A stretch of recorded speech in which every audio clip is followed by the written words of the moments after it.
મોરબીમાં મહિલા સુરક્ષા માટે સુરક્ષા દ્વારા એક સેમિનારનું આયોજન કરવામાં આવ્યું હતું।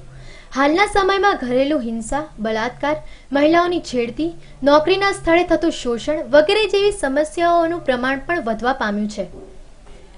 આ તમામ સમસ્યાઓનો સામનો મહિલાઓ અને યુવતીઓએ કેવી રીતે કરવો અને સરકાર તરફથી મહિલાઓને કેવી સવલતો પૂરી પાડવામાં આવી છે તેની જાગૃતતા માટે ખાસ આ સેમિનારનું આયોજન કરવામાં આવ્યું હતું।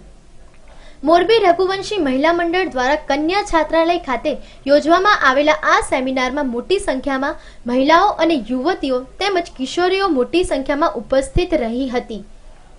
સ્ત્રીઓની સમસ્યાઓ અને એના ઉકેલ બાબતે વક્તવ્ય આપવાનું છે।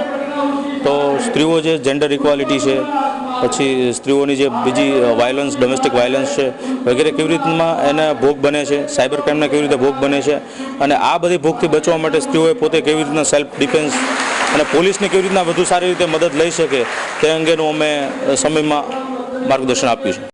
સેમિનારમાં ઉપસ્થિત મહેમાનો અને તજજ્ઞો દ્વારા મહત્વની જાણકારીઓ આપવામાં આવી હતી અને કેવી રીતે કાયદાની મદદથી આવી સમસ્યાઓમાંથી છુટકારો મેળવવો તેની માહિતી આપી હતી।